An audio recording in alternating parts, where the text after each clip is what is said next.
I survived. Hey guys, this is Allison from Allykatkreations. How are you? Please hit that thumbs up, share, and subscribe to my channel if you haven't yet done so. And if you get anything from my work, a connected an epiphany, a mind explosion, a new book to read, a new author to explore, please consider supporting my work. All the links are at the bottom of the description. Artwork. I have new types of pyramids I'm making. Pyramids, artwork. The chair is there. Hopefully, co-host number 3 pops on. He's hiding under paper right now. Really cute, Mr. Odin and Miss Freya. So, yeah, AllyKatzkreations211.com is where you can get all of the fun pictures. And if you see something you like, please email me because I do everything privately. I got up, got to work because there was no communication, and I was told that's normal. My kids don't start until next week because I'm doing pre-K. So no one told me this. No idea. So I showed up because the administrative lady that did my paperwork say you start on the 14th. So I went in, and the AP that's there was like, hey, we could use you somewhere else if you don't mind. Sure, where do you want me? And they put me in an autistic special ed that's second, third, and fourth grade. The kids are a little class, cute as buttons, really sweet teacher, had a really good day, a lot of like insanity, but you just go with the flow, and I did, and it was a great day. I stayed an hour after because of a situation, so I have to go in early again tomorrow because I have to get my key card so I can get in the building, and then a bathroom key because everything is locked, which is great, but yeah, need access to a bathroom. That would be wonderful. And then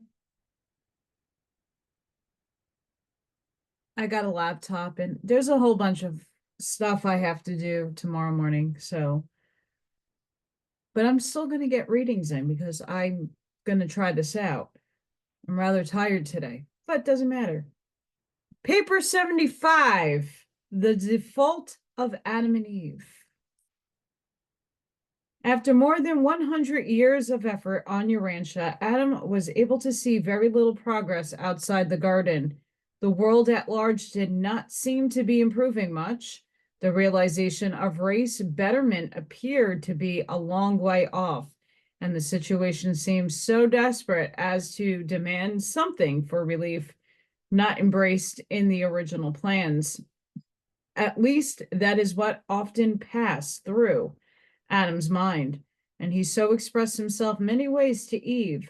Adam and his mate were loyal, but they were isolated from their kind, and they were sorely distressed by the sorry plight of their world, the Urantia problem. The Adamic mission on experimental rebellion seared and isolated Urantia was a formidable undertaking, and the material sons and daughters early became aware of the difficulty and complexity of their planetary assignment. Nevertheless, they courageously set about the task of solving their manifold problems. But when they addressed themselves to the all-important work of eliminating the defectiveness and degenerates from among the human strains, they were quite dismayed. They could see no way out of the dilemma, and they could not take counsel with their superiors on either Jerusalem or Identia.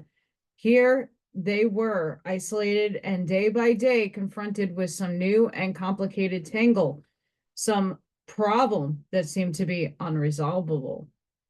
Under normal conditions, the first work of planetary Adam and Eve would be the coordination and blending of the races. But on Urantia, such a project seemed just about hopeless, for the races, while biologically fit, had never been purged of their retarded and defective strains. Adam and Eve found themselves on a sphere wholly unprepared for the proclamation of the brotherhood of man, a world groping about in abject spiritual darkness and cursed with confusion, worse confounded by the miscarriage of the mission of the preceding administration. Mind and morals were at a low level, and instead of beginning the task of effecting religious unity, they must begin all anew the work of converting the inhabitants to the most simple forms of religious belief. Instead of finding one language ready for adoption, they were confronted by the worldwide confusion of hundreds upon hundreds of local dialects. No atom of the planetary service was ever set down on a more difficult world. The obstacles seem inseparable, and the problems beyond creature solution. They were isolated, and the tremendous sense of loneliness was bore down upon them, was all the more heightened by the early departure of the Melchizedek receivers. Only indirectly by means of the angelic orders could they communicate with any being off the planet. Slowly their courage weakened, their spirits drooped, and sometimes their faith almost faltered. And this is the true picture of the consternation of these two noble souls as they pondered the task which confronted them. They were both keenly aware of the enormous undertaking involved in the execution of their planetary assignment. Probably no material sons of Nebadon were ever faced with such a difficult and seemingly hopeless task as confronted Adam and Eve in the sorry plight of Urantia, but they would have sometime met with success had they been more far-seeing and patient. Both of them, especially Eve, were altogether too impatient. They were not willing to settle down to the long endurance test. They wanted to see some immediate results, and they did, but the results thus secured proved most disastrous both to themselves and to their world.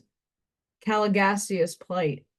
Caligassia paid frequent visits to the garden and held many conferences with Adam and Eve, but they were adamant to all his suggestions of compromise and shortcut adventures. They had before them enough of the results of the rebellion to produce effective immunity against all such insinuating proposals. Even the young offspring of Adam were uninfluenced by the overtures of Caligassia. And of course, neither Caligassia nor his associate had power to influence any individual against his will, much less to persuade the children of Adam to do wrong. It must be remembered that Caligassia was still the titular planetary prince of Urantia, a misguided but nevertheless high son of the local universe. He was not finally disposed until the times of Christ Michael on Urantia. But the fallen prince was persistent and determined. He soon gave up working on Adam and decided to try a willy flank attack on Eve. The evil one concluded that the only hope for success lay in the adorant employment of suitable persons belonging to the upper strata of the Nodite group, the descendants of his one-time corporal staff associates, and the plans were accordingly laid for entrapping the mother of the violet race. It was furthest from Eve's intention ever to do anything which would militate against Adam's plans or jeopardize their planetary trust.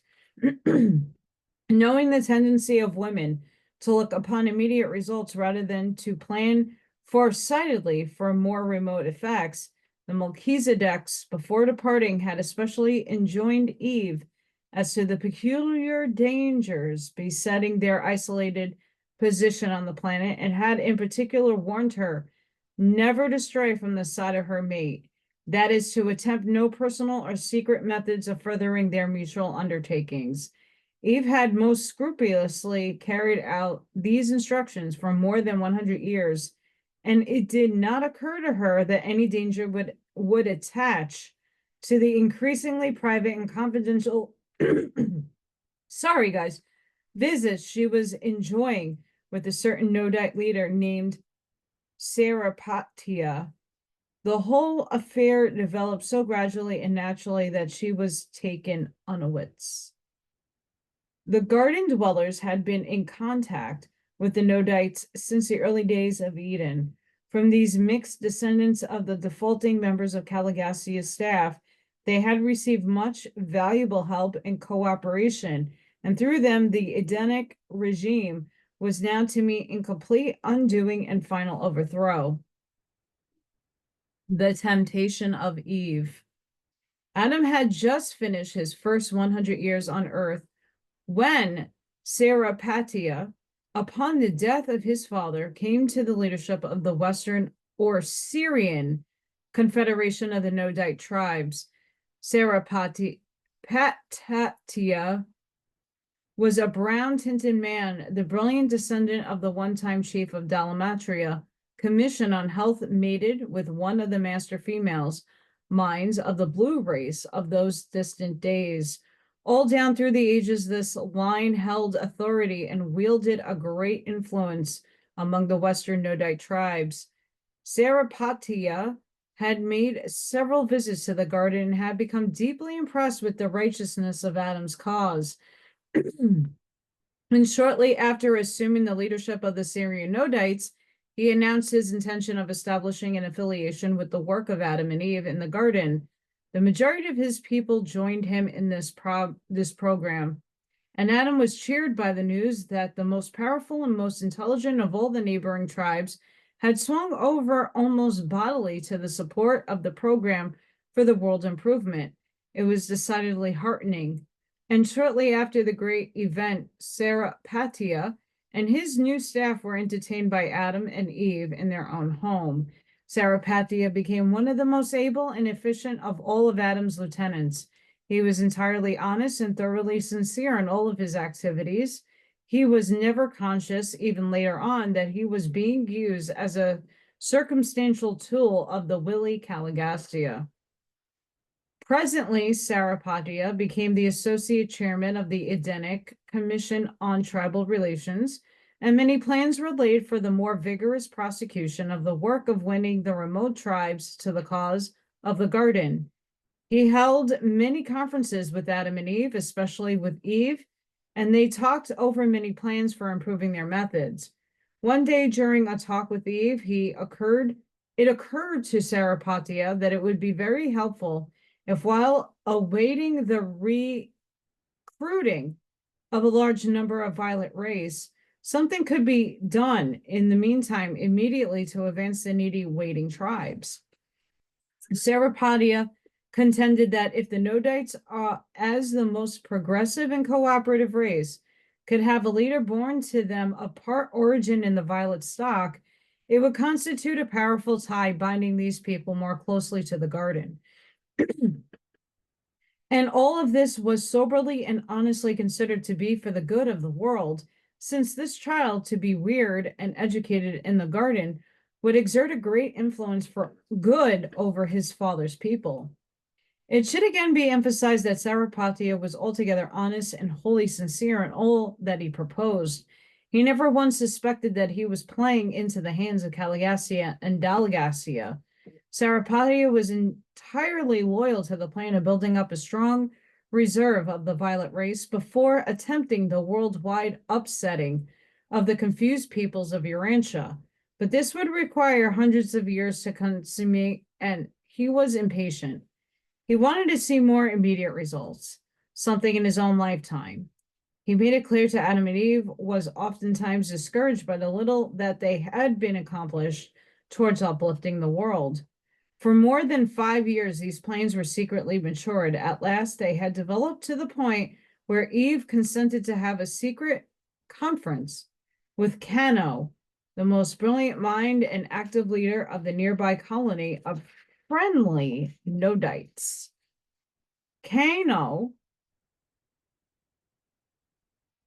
was very sympathetic with the Adamic regime In fact, he was the sincere spiritual leader of those neighboring Nodites who favored friendly relations with the garden. The faithful meeting occurred during the twilight hours of the autumn evening, not far from the home of Adam. Eve had never before met the beautiful and enthusiastic Cano, and he was a magnificent specimen of the survival of the superior physique and outstanding intellect of his remote progenitors of the prince's staff. And Cano also thoroughly believed in the righteousness of the Saripatya project. Outside of the garden, multiple mating was a commonplace. Influenced by flattery, enthusiasm, and great personal persuasion, Eve then and there consented to embark upon the much discussed enterprise to add her own little scheme of world saving to the larger and more far reaching divine plan. Before she quite realized what was transpiring, the fatal step had been taken.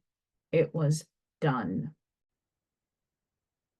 The realization of default, and before I get into that, Cano,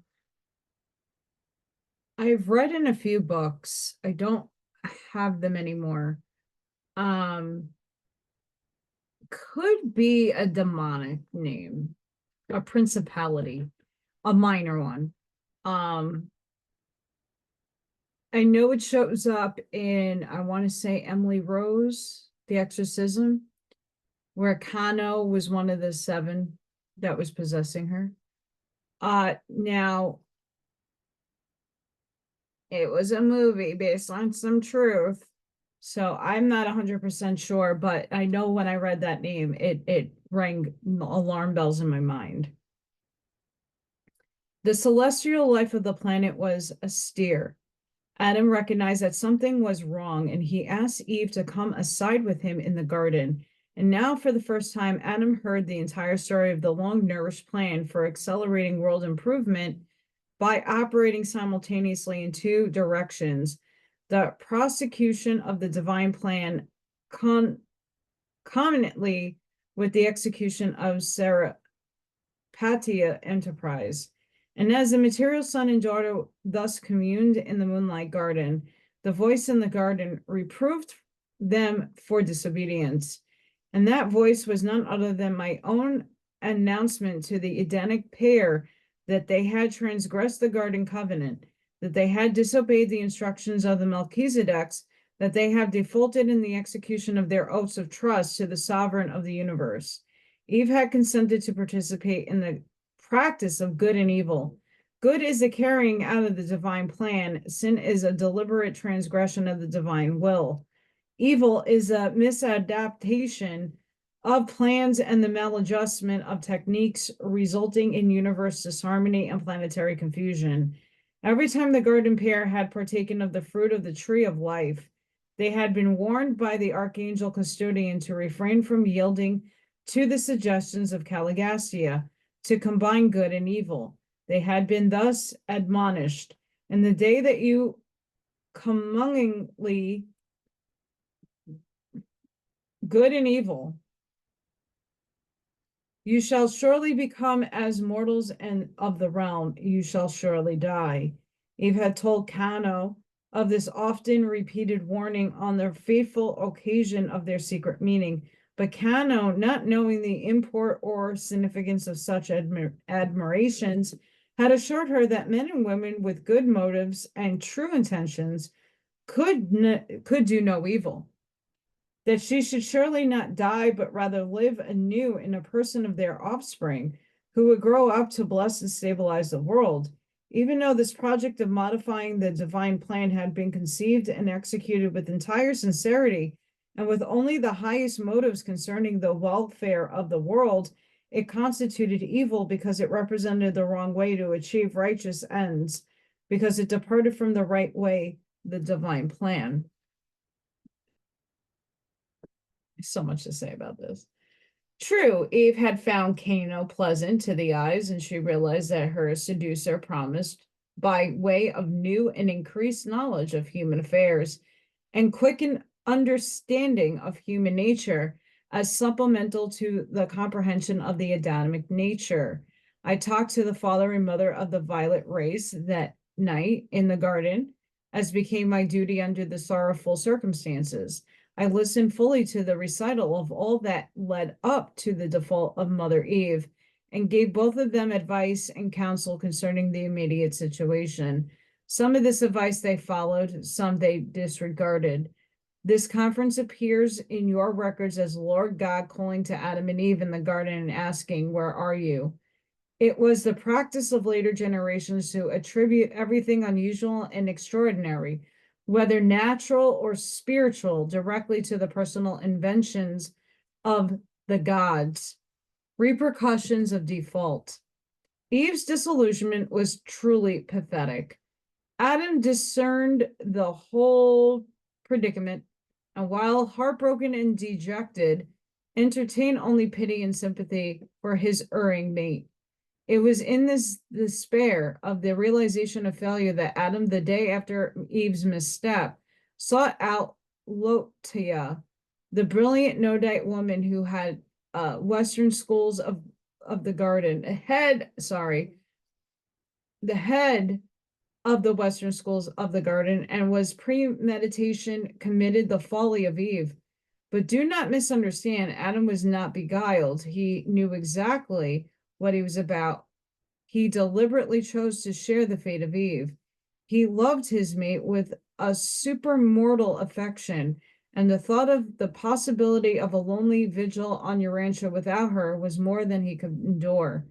When they learned what had happened to Eve, the infuriated inhabitants of the garden became unmanageable. They declared war on the nearby Nodite settlement. They swept out through the gates of Eden and down upon these unprepared people, utterly destroying them. Not a man, woman, or child was spared, and Cano, the father of Cain, yet unborn, also perished. Upon the realization of what had happened, Sarapadia was overcome with consternation and beside himself with fear and remorse. The next day he drowned himself in the great river. The children of Adam sought to comfort their distracted mother, while their father wandered in solitude for 30 days.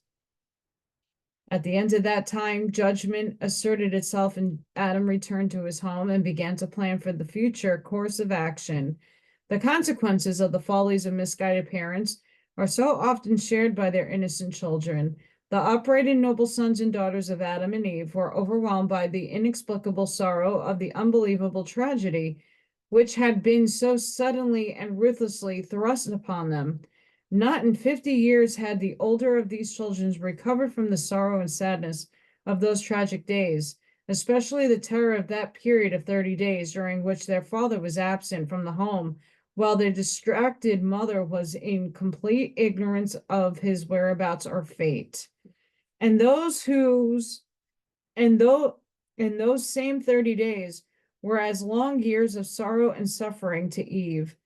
Never did this noble soul fully recover from the effects of the excruciating period of mental suffering and spiritual sorrow. No feature of their subsequent deprivation and material hardships ever began to compare in Eve's memory with those terrible days and awful nights of loneliness and unbearable uncertainty. She learned of the rash act of Sarapadia and did not know whether her mate had in sorrow destroyed himself or had been removed from the world in retribution of her misstep. And when Adam returned, Eve experienced a satisfaction of joy and gratitude that never was felt by their long and difficult life partnership of toiling service. Odin, what are you doing, buddy? Time passed, but Adam was not certain of the nature of their offense until 70 days after the default of Eve, when the Melchizedek receivers returned to Urantia and assumed jurisdiction over world affairs. And then he knew they had failed. But still more trouble was brewing. The news of the annihilation of the Nodite settlement near Eden was not slow in reaching the home tribes of Sarapadia to the north, and presently a great host was assembling to march on the garden, and this was the beginning of a long and bitter warfare between the Adamites and the Nodites, for these hostilities kept up long after Adam and his followers immigrated to a second garden in the Euphrates Valley. There was intense and lasting enmity between that man and woman, between his seed and her seed.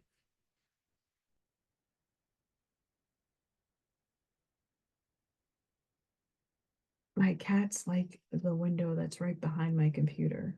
Goodness sakes. Adam and Eve leave the garden. When Adam learned that the Nodites were on the march, he sought the counsel of the Melchizedeks, but they refused to advise him, only telling him to do as he thought best and promising their friendly cooperation as far possible in any course he might decide upon. The Melchizedeks had been forbidden to interfere with the personal plans of Adam and Eve. Adam knew that he and Eve had failed. The presence of the Melchizedek receivers told him that, though he still knew nothing of their personal status or future fate. He held an all-night conference with some 1,200 loyal followers who pledged themselves to follow their leader. And the next day at noon, these pilgrims went forth from Eden in quest of new homes. Adam had no liking for war and accordingly elected to leave the first garden to the Nodites unopposed. The Edenic cavern was halted on the third day out from the garden by the arrival of the seraphic transporters from Jerusalem. And for the first time, Adam and Eve were informed of what was to become of their children. While the transport stood by, those children who had arrived at the age of choice, 20 years, were given the option of remaining on Urantia with their parents or of becoming wards of the Most Highs of Noladedak. 2/3 chose to go to Urantia, after 1/3 elected to remain with their parents. All children of pre-choice age were taken to Urantia. No one could have beheld the sorrowful parting of this material son and daughter and their children without realizing that the way of the transgressor is hard. These offspring of Adam and Eve are now on Urantia. We do not know what disposition is to be made of them. It was sad caravan, sorry guys, that prepared to journey on. Could anything have been more tragic? To have come to a world in such high hopes, to have been so auspiciously received, and then to go forth in grace from Eden, only to lose more than 3/4 of their children even before finding a new abiding place. Degraduation of Adam and Eve. It was while the Adamic caravan was halted that Adam and Eve were informed of the nature of their transgressions and advised concerning their fate. Gabriel appeared to pronounce judgment, and this was the verdict. The planetary Adam and Eve of Urantia are adjudged in default. They have violated the covenant of their trusteeship as the rulers of this inhabited world. While downcast by the sense of guilt, Adam and Eve were greatly cheered by the announcement that their judges on Salvington had absolved them from all charges of standing in contempt of the universe government. They had not been held guilty of rebellion. The Adamic pair were informed that they had degraded themselves to the status of mortals of the realm, that they must henceforth conduct themselves as man and woman of Urantia, looking to the future of the world races for their future. Long before Adam and Eve left Jerusalem, their instructors had fully explained to them the consequences of any vital departure from the divine plans. I had personally and repeatedly warned them, both before and after they arrived on Urantia, that reduction to the status of mortal flesh would be a certain result, the sure penalty, which would unfailingly attend default to the execution of their planetary mission. But a comprehension of the immortality status of the material order of sonship is essential to clear understanding of the consequences attendant upon the default of Adam and Eve. Adam and Eve, like their fellows on Jerusalem, maintain immortal status through intellectual association with the mind-gravity circuit of the spirit. When the vital substance is broken by mental disjunction, then, regardless of the spiritual level of creature existence, immortality status is lost. Mortal status, followed by physical dissolution, was the inevitable consequence of the intellectual default. Adam and Eve. The material son and daughter of Urantia being also personalized in the similitude of the mortal flesh of this world were further dependent on the maintenance of a dual circulatory system, the one derived from their physical natures, the other from the super energy stored in the fruit of the tree of life. Always had the archangel custodian admonish Adam and Eve that default of trust would culminate in degradation of status, and access to this sort of energy was denied them subsequent to their default. Caligastia did succeed in trapping Adam and Eve, but he did not accomplish his purpose of leading them into open rebellion against the universe government. What they had done was indeed evil, but they were never guilty of contempt for truth. Neither did they knowingly enlist in rebellion against the righteous rule of the universal Father and his creative Son. The so-called fall of man. Adam and Eve did fall from their highest state of material sonship down to the lowly status of mortal man, but that was not the fall of man. The human race has been uplifted despite the immediate consequences of Adam's default. Although the divine plan of giving the violet race to the Urantia peoples miscarried, the mortal race had profited enormously from the limited contribution which Adam and his descendants made to the Urantia races. There has been no fall of man. The history of the human race is one of progressive evolution, and the Adamic bestowal left the world peoples greatly improved over their precious biologic condition. The more superior stocks of Urantia now contain inheritances factors derived from as many as 4 separate sources: andinite, sangic, nodite, and adamic. Adam should not be regarded as the cause of a curse on the human race. While he did fail in carrying forward the divine plan, while he did transgress his covenant with deity, while he and his meat were certainly degraded in creature status, notwithstanding all this, their contribution to human race did much to advance civilization on Urantia. In estimating the results of the Adamic mission on your world, justice demands the recognition of the condition of the planet. Adam was confronted with a well-nigh hopeless task when, with his beautiful mate, he was transported from Jerusalem to this dark and confused planet. But had they been guided by the counsel of the Melchizedeks and their associates, and had they been more patient, they would have eventually met with success. But Eve listened to the insidious propaganda of personal liberty and planetary freedom of action. She was led to experiment with the life plasm of the material order of sonship, in that she allowed this life, trust, to become permanently commingled with that of the then mixed order of the original design of the life carriers, which had been previously combined with that of the reproducing beings once attached to the staff of the planetary prince. Never in all your ascent to paradise will you gain anything by impatiently attempting to circumvent the established and divine plan by shortcuts, personal inventions, or other devices for improving on the way of perfection to perfection and for eternal perfection. All in all, there probably never was a more disheartening miscarriage of wisdom on any planet in all Nebadon. But it is not surprising that these missteps occur in the affairs of the evolutionary universes. We are part of a gigantic creation, and it is not strange that everything does not work in perfection. Our universe was not created in perfection. Perfection is our eternal goal and not our origin.